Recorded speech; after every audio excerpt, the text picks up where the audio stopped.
Guys, I'm back, and in today's video we are going to be tackling this monstrosity of a patio.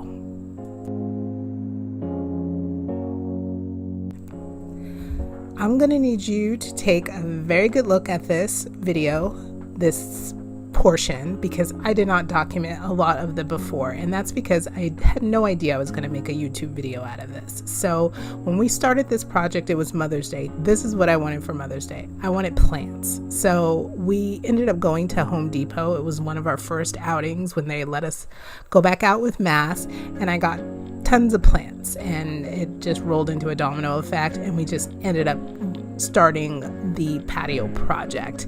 And so with that being said, I took a lot of very annoying vertical pictures and vertical videos. I understand how annoying that is for a YouTube video, but please just know that I do know how to make a proper video for a YouTube channel. Towards the middle, I realized that I could possibly make a video out of this, and I started to record them more YouTube friendly, I guess.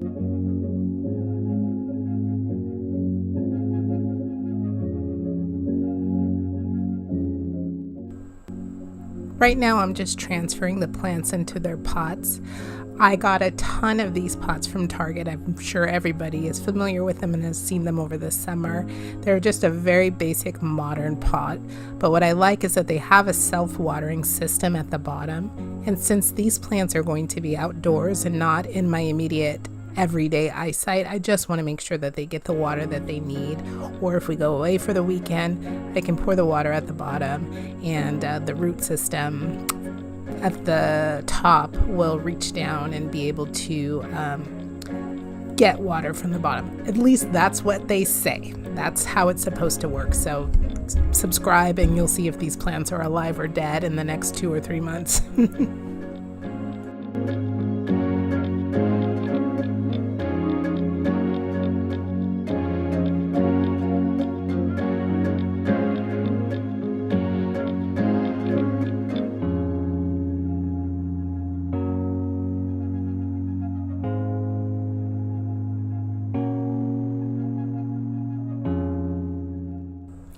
So a quick recap, this is our before, and here's the annoying vertical shot.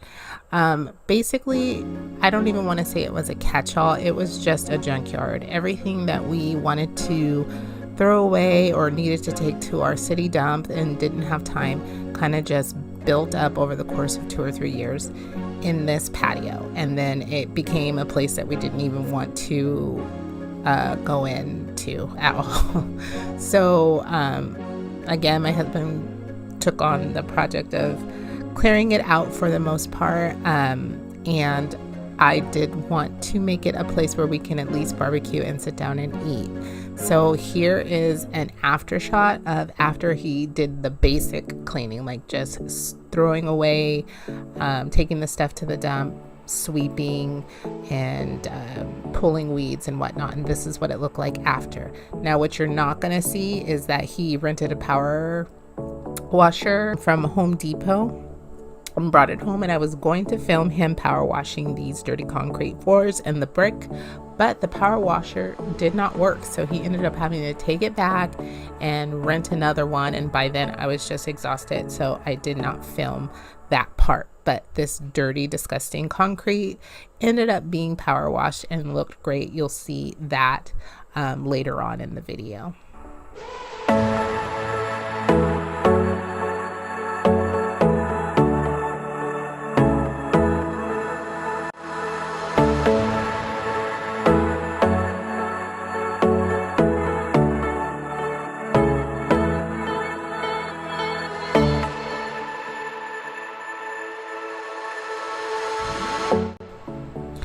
I had found online my perfect patio table and chairs, and it ended up being $1,700, and that was more than our entire budget for the patio. So I found this table and chair set on OfferUp for a really awesome price. It was like $150, and the guy even delivered it to our house. So I decided to go ahead and take this on as a project. All the work that needed to be done on this was cosmetic. The base was in solid and strong condition, and so were the chairs. So I sanded the table, which unfortunately I didn't film or anything like that because at this time I still didn't realize it was going to be a video, but I sanded the table and chairs, and I'm going to put a fresh coat of RUST-OLEUM paint over it. I'll leave all the paints and everything that I used in the description below.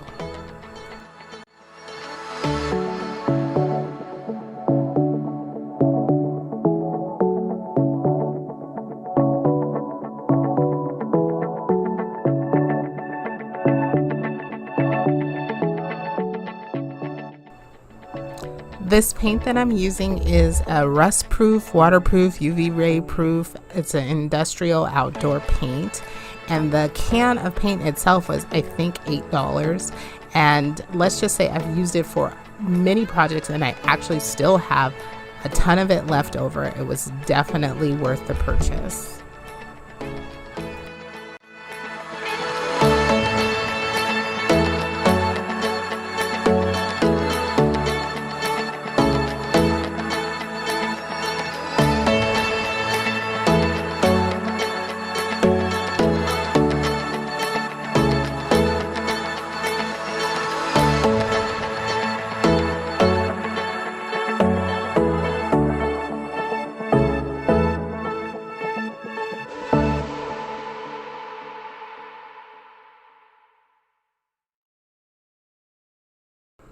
So just a recap of what the table looked like before I started to paint it, after I sand it before painting. And here is the after the coat of paint. I actually really only did one coat. I did not go over it a second time, and it looked perfect. And I still had more than half of the can left after this.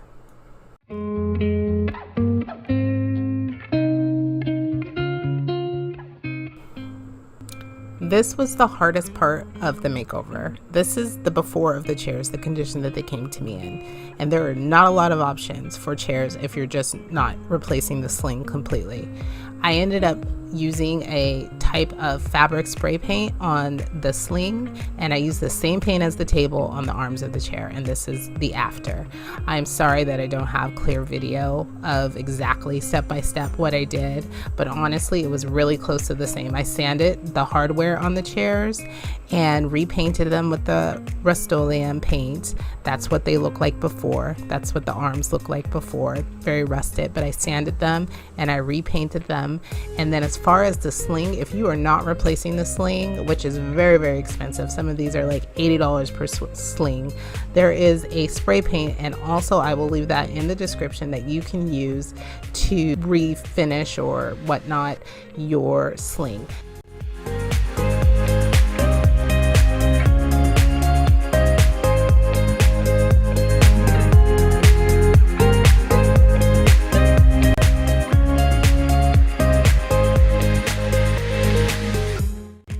So now that the table has dried completely, we're working on the tiles. We ended up going back to Home Depot and picking up a marble tile that I liked in the size of the squares. This was a frustrating project as well because I measured one of the tiles and I just assumed that all of the squares were going to be the same measurements, and when we got the tiles back home, they were not. As you can see, some of them are protruding from the top, some of them are fitting in perfectly. I just think that the table is so weathered and old that it just has shifted, and some of the squares are just different dimensions. So my husband ended up popping out some of the tiles and taking them into the garage and sanding them down and cutting them with a tile nipper, and little by little until each one eventually ended up fitting into each square. But it definitely was a project that took longer than I had anticipated.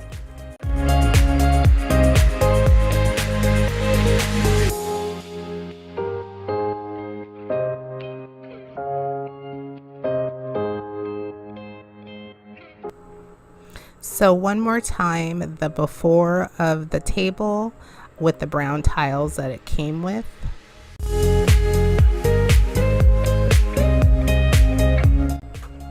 And here is the after, the final product of both the refinished chairs and table, and I couldn't be happier. I love the outcome. It looks almost identical to the one that I originally found online for $1,700. This obviously wasn't a one-day project, and since then we've added a lot of decor. You're seeing that here, mostly everything from Walmart, including this patio swing, which was an amazing investment because we use it almost every single morning. We added decor from our house. We laid out the plants. The plants have changed so many times since I've filmed this. Right now our patio looks a little bit different than it does in these video clips, but we used it for Father's Day. We used it for this 4th of July that just passed. We've just enjoyed it every single day. We hadn't been on this patio enjoying it in this capacity in probably about 3 years or so, but it's just been such a blessing. We're so happy with it, and I'm continuing to do little projects here and there. It's just been a very nice gathering place for our family.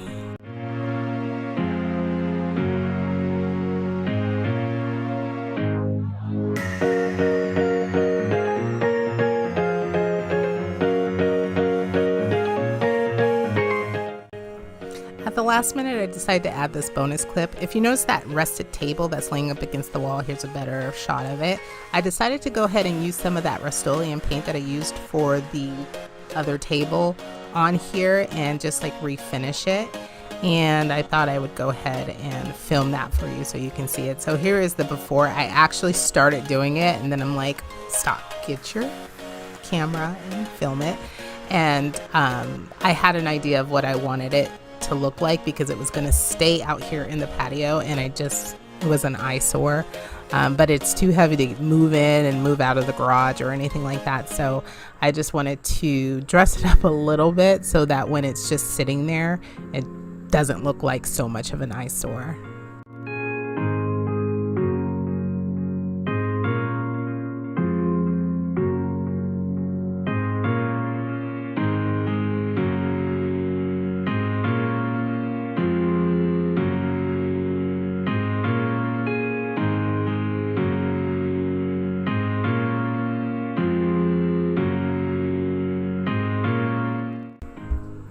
So it would have been impossible for me to get through all of these projects without at least a few fails.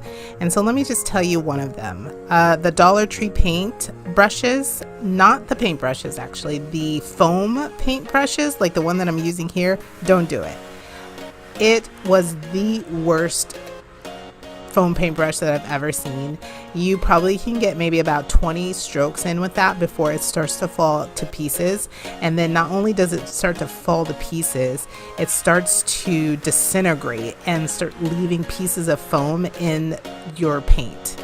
Now, luckily the table that I'm painting is a working table. Like, I'm putting my plants on this, I'm getting it dirty, I'm scratching it, I'm spraying things down with it. So as far as cosmetically, I wanted it to look decent, but it did not at all have to be perfect. But if you were using these paint brushes for, I don't know, something that you cared about, don't do it. Don't do it. Just go ahead into Walmart or Target or wherever, Ace Hardware, whatever, and go ahead and spend the extra couple of dollars and maybe even the extra couple of cents to get a decent foam paintbrush. So here is a quick before of what the table looked like. And after the paint dried, here is the after. Like I said, it's not perfect. It's not a perfect finish. My brush started falling apart on me. I used the second one. Same thing happened. But it's good. I have 2 coats of this black paint to try to make it more durable. Another fail is black paint on outdoor table. This table gets so hot. I typically don't really use it, but in the morning and maybe the late afternoon, because that's when I tend to work with my plants anyway, because that's the best times.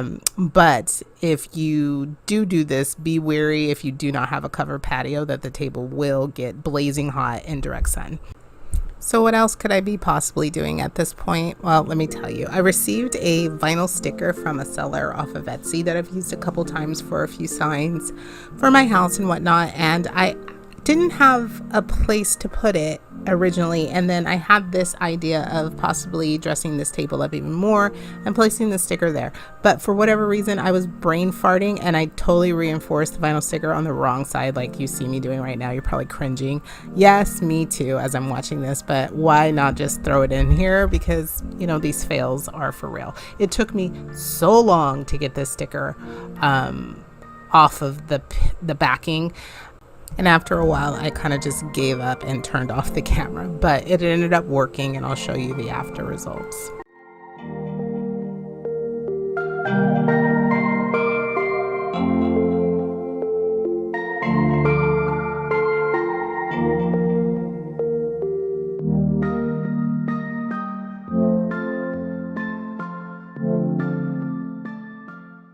I wanted to give you guys an idea of how little I needed to actually do this whole entire project. These 4 items are the only thing that I used to refinish the tables, the chairs, everything. Outside of sandpaper, paintbrushes, things like that that are obvious, this was all that I used, and I'll leave the links in the description. So we are just about done, guys, but I wanted to do a quick recap. This is the V4. I don't think that I'll ever let it get like this again. I can't believe it started like this. And here is a quick shot of the after for the most part.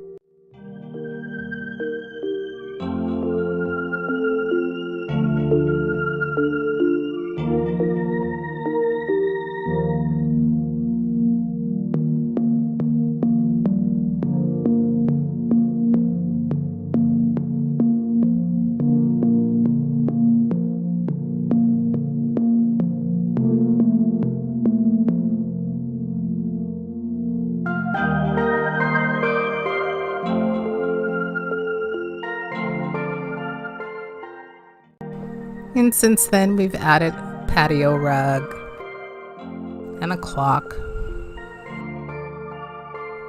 and some very, very cheap solar lights around the fence that we got at Walmart for 99 cents each. That's gonna wrap this video up, guys. I hope it motivated you. So if you like this, please don't forget to subscribe. I will have more content coming soon. I typically do cleaning and organizing videos, but I will be squeezing some DIY in now that I have a little bit more time on my hands. Till next time, bye for now.